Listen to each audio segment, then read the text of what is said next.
เอาสบายดีเด้อพี่น้องทางสองบ้านนาภูเขาควยมื้อนี้เฮาก็สิได้จัดพาเข้าสามัคคีเพื่อว่าต้อนรับถือว่าบ่าวปิ้งบ้านนาพี่น้องเอ้ยเพิ่นได้ไปรับใบประกาศมื้อนี้นะเพิ่นได้เรียนจบแล้วพี่น้องเพิ่นไปรับใบประกาศมาว่างแรงนี้แล้วเฮามาฮอดเฮือนเฮาก็ได้โทรหาเพิ่นมาเพื่อว่าสิได้จัดพิธีมัดแขนพี่น้องเอ้ยเพื่อว่าเลี้ยงส่งเพิ่นเป็นพาเข้าเล็กๆน้อยๆก่อนสิได้กลับบ้านก่อนสิได้จากกันพี่น้องเอ้ยถือว่าผลงานเพิ่นที่ได้เรียนมาก็ระยะเวลา6ปีพี่น้องเอ้ยแม่นบ่แม่นบ่แวกแม่นแล้วถือว่าเรียนมา6ปีพี่น้องเอ้ยมื้อนี้ถือว่ามีผลสำเร็จประสบผลสำเร็จได้รับใบประกาศมานี่พี่น้องเอ้ยเดี๋ยวนี้เฮาได้เชิญเพิ่นมาเพิ่นเฮาโทรเพิ่นมาละให้เพิ่นนั่งอยู่พุ่นล่ะพี่น้องเอ้ยอยู่ในเงินครัวพุ่นบนเฮาสิ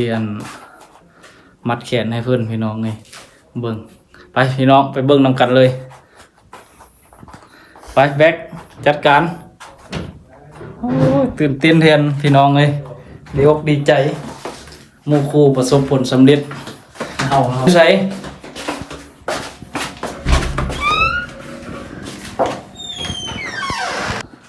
ไปพี่น้องไปหาเพิ่นเลยเทมโอ้สบายดี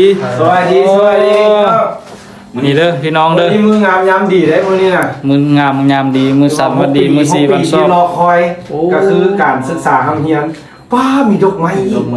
เสียเห็นให้เด้อพี่น้องเด้ออันนี้ดอกดาวเมืองบ้านเฮาอีกไปเอามาได้เสร็จแล้วนี่หน้าตลาดนี่มาร่วมยินดีนะพี่น้องเอ้ยโอ้ฮีท12คลอง14ลาวเฮาก็คือการมัดแขนก่อนสิได้กลับบ้านก่อนสิกลับบ้านเดินทางแต่ว่ามื้อนี้มื้อจบเด้เฮ็ดต้มไก่มักก่อนให้เพิ่นสิกลับบ้านยังประมาณ 2-3 มื้อพี่น้องเอ้ยสิได้เดินทางกลับบ้านละแต่ว่ามีหมู่คู่ 4-5 คนแล้วก็โทรเดี๋ยวใครเป็นหมอพรนี่โอ้เด้พี่น้องอันนี้ก็คือเด้อเพิ่นไปรับมาเมื่อสวยนี่อันนี้พี่น้องเลยคือขอบใจพี่น้องเด้อที่ติดตามอยู่รัสเซียพี่น้องเลยอันนี้ก็เอ็ดแบบของพ่อแม่พี่หรือว่าแม่ตู้แม่ตาคนพายเอ็ดพี่น้องเลยก่อนที่เดินทางกลับบ้านต้องมัดแขนน้อยมัดแขนกับบ่มีหยังก็มีไก่นี่นะพี่น้องก็ไก่แล้วก็เรื่องแล้วก็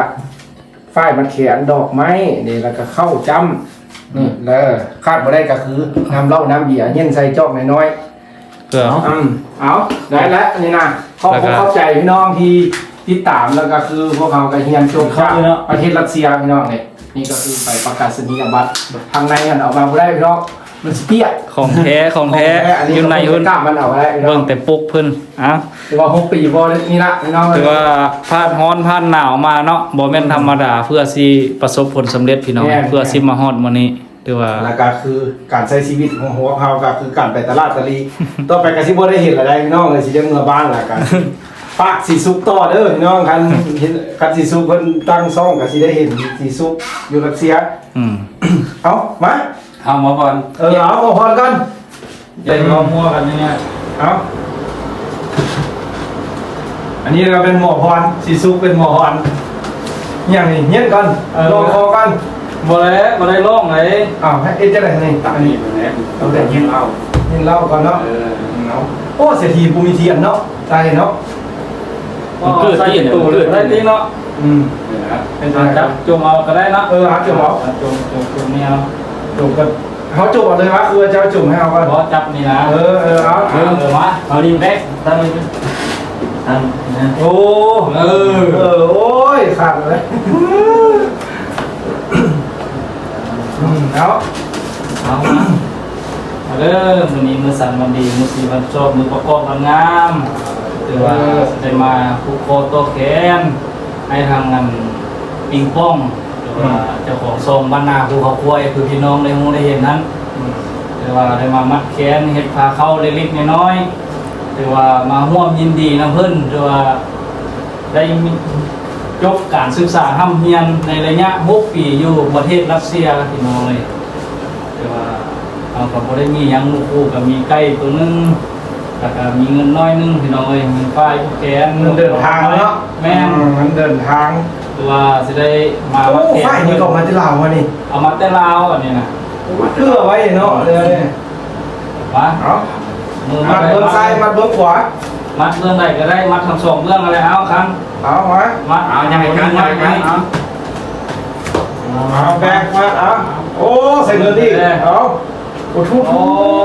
เอาดีเด้อ พักแล้วปัดอยู่ลาวเลยเด้นี่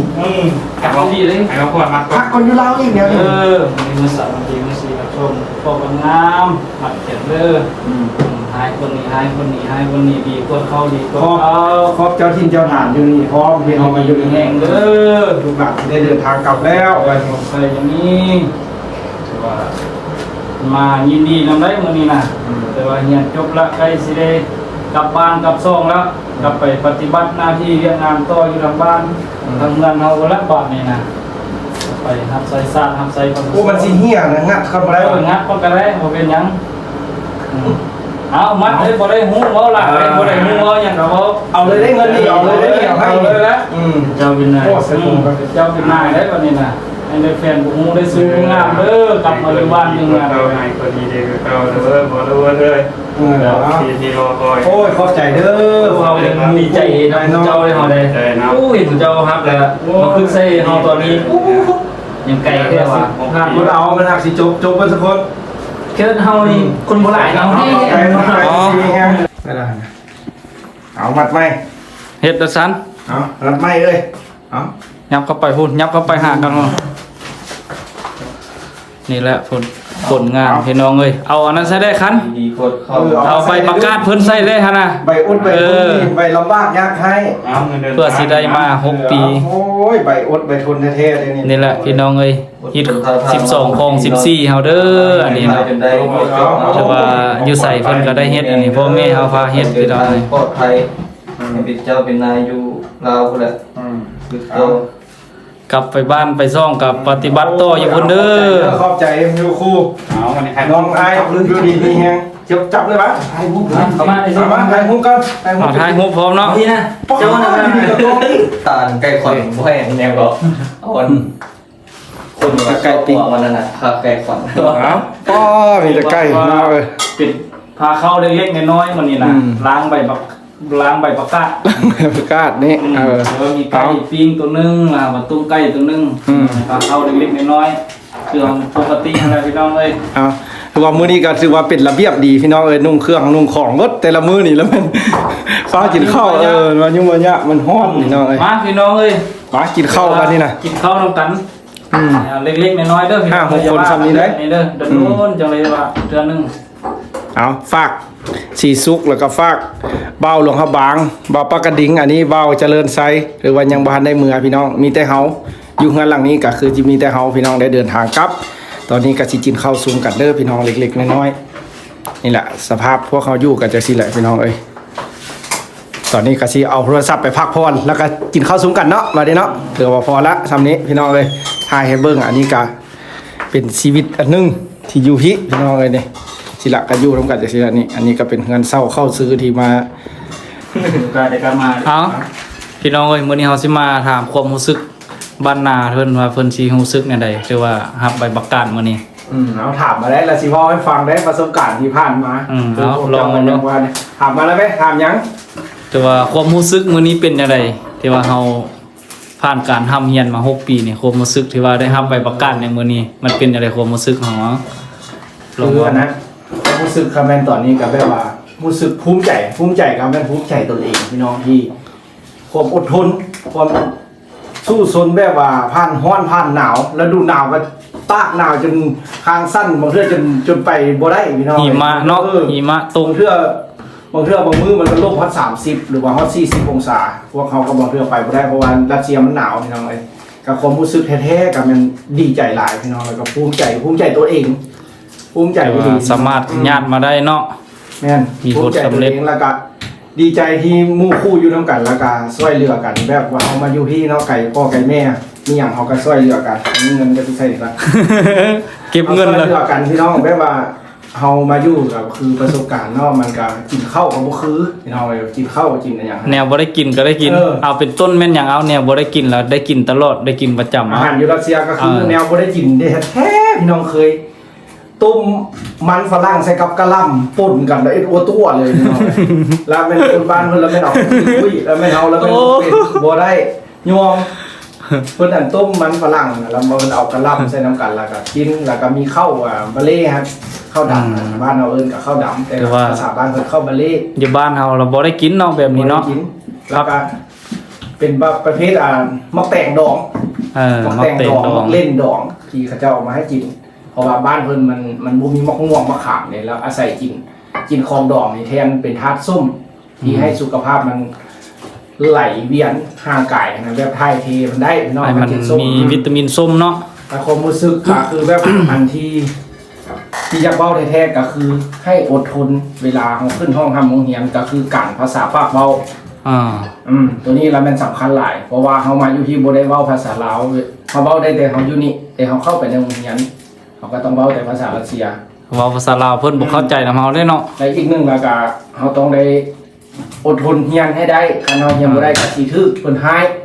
เพื่อๆก็ได้แก้ F คันเป็นบ้านเฮาน่ะเรียนบ่ได้แล้วได้แก้ F เรียน เที่ย บ่ วไป ได้ เที่ยวมาอยู่หั่นพี่น้อง เรียนบ่ได้ก็ได้ไปเรียนคืนเนาะ ปีศูนย์แน่ปีศูนย์สิมาเลย ฝากหาบังดูฝากหาไอ้น้องสิมาไหมบังดู ฝากหาผู้ที่ กำลังเล่นมาหรือว่าผู้ที่มา ที่มาห้ามมาเรียนอยู่รัสเซีย หรือว่าสิมาโรงเรียนนี้หรือว่าโรงเรียนอื่นก็ได้ก็ตาม ผู้ที่กำลังสิมาเนาะ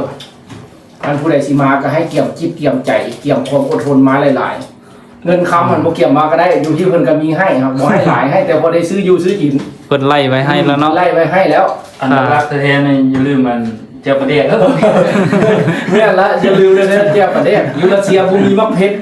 มะเพชรเนี่ยเขาก็ได้ซื้อนำพี่น้องเวียดนามพี่น้องอยู่จีนมะเพชรกับแป้งนัวแห้งบ่มีเลยอยู่รัสเซียแป้งนัวบ่มีเลยแล้วก็มะเพชรอันบ่มีแท้ๆ 100% 1,000% ก็คือปลาแดกบ่มีพี่น้องเลย ถือว่ายามหนาวก็หนาวแท้ๆเนาะอยู่พี่ อา เนาะ หารที่บ้านเฮาเนี่ยแม่นอยู่รัสเซียบ่มีคันเฮามีก็มีแต่ได้กินน้ำพี่น้องคนไทยที่เพิ่นมาเฮ็ดงานอยู่พี่แล้วก็คนเวียดนามที่มาค้าขายอยู่พี่เฮาก็ได้สั่งซื้อนำเพิ่นกับหน่อไม้อยู่ประเทศรัสเซียบ่มีหน่อไม้พี่น้องเอ้ย โอ้ยหน่อไม้ก็บ่มีเนาะ บ่มีหน่อไม้บ่มีต้นกล้วย แผ่นดินใหญ่ละล่าเนาะ ต้นก บ่ ล้วย มี หน่อ เนาะ ไม้ต้นมะพร้าวบ่มีอยู่รัสเซียพี่น้องเอ้ยอันที่บ้านเฮาต้นมะขามก็บ่มีแต่ต้นแอปเปิ้ล แอปเปิ้ลนี่ บ้านเพิ่นมีต้นแอปเปิ้ล ได้กินดีเด้อแอปเปิ้ลคันไผคิดว่าอยากแอปเปิ้ลละมา มาแอปเปิ้ลนี้พี่น้องเอ้ย ยก หรือ ติ่ม ว่าคันแม่นรุ่นน้องสิมาแท้ๆก็ให้ตั้งใจอดทนมาคันว่าสิมาได้คันว่าความอดทนตัวเองบ่หลายแล้วอย่ามาเพราะจังซั่นเลยว่า เป็น อย่า ต้น มา แม่นเฮาจะได้พบเจอนี่สลายจะเป็นอากาศเนาะ อากาศหนาวแห้ง อากาศกับภาษานี่ ภาษาปากเว้าอากาศแล้วก็อาหารการกินบ่คือ และอาจารย์ที่ว่าเพิ่นสิสอนเฮาอยู่นี่ถือว่าจะเป็นอาจารย์ที่ว่าเข้มงวดที่สุดพี่น้องเอ้ย แม่น เข้มงวดแล้วก็จริงจังที่สุด จริงจังอีหลีสอนบ่ได้สอนคือบ้าน บ่ได้หยุดบ่ได้ย่อนเลยพี่มีแต่ว่าเว้าเป็นเว้าบอกเป็นบอกสอนเป็นสอนพี่น้องเอ้ย ทุ เฮาก ตารางเวลาการทำเรียนแล้วแม่นเพิ่นเอาใจใส่ทุกอันเลยบ่ได้ปล่อยละอย่างจักน้อยพี่น้อง1นาทีก็ยังบ่สามารถสิเลิกก่อนได้พี่น้องฮอดโมงเป๊ะแล้วจังเลิกอยู่ประเทศรัสเซียน่ะการศึกษาทำเรียน เรื่องเวลานี่ถือว่าให้เข่งที่สุดเรื่องเวลาพี่น้องครับไปซ่าบ่ได้อีหลีพี่น้องเอ้ยแล้วก็เวลาเพิ่นหายนี่โอ้หายแฮงขนาดพี่น้องเอ้ย หายจริงจังแบบหน้าดำหน้าแดงใส่กันพี่น้องเอ้ย ให้แท้พี่น้อง คันมาผู้ใดใจอ่อนนี่ผมบ่อยากให้พี่น้องเอ้ย เอาซ้ำนั้นแหละเนาะ มีแต่ว่า พี่น้องเอ้ย กินข้าวเนาะกินข้าวสามัคคี ขาดตกบกพร่องเว้าบ่ทั่วบ่ถึงหรือว่าเว้าผิดพลาดประกาศใดหรือว่านำเสนอที่แบบผิด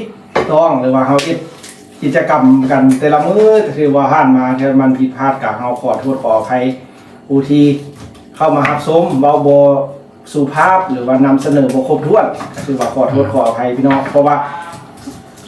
มันเป็นแนวฮักแนวมักเฮามักเฮาเอ็ดแบบในการถ่ายคลิปนะมักฮักในการถ่ายคลิปแล้วอยากลองเฮ็ดเบิ่งพี่น้องเฮ็ดไปแล้วมันซะว่ามีคนมาเบิ่งหลายมีพี่น้องมาให้กำลังใจเนาะชีวิตอยู่รัสเซียล่ะเฮาก็เลยได้สืบต่อเฮ็ดต่อไปพี่น้องเพราะว่าเป็นกิจกรรมในแต่ละมื้อเริ่มเงี้ยเลย ถ้าเป็นอะไรก็คอมเมนต์ตำหนิติชมเนาะ ก็ขอโทษขออภัยพี่น้องอันนี้กันว่าผมฮู้บ่ทั่วบ่ถึง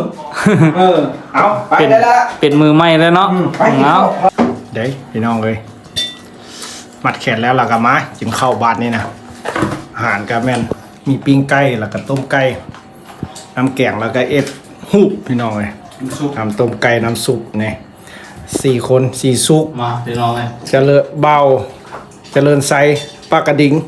หลวงพระบางมาแต่ละบ่อนก็ตั้งบ่อนตั้งแข่งพี่น้องเอ้ย ที่5คนก็ถือว่า5แข่งแล้วมาเลย มาบ่คือกันได้พี่น้องแต่ละบ่อนเอาแซ่บๆ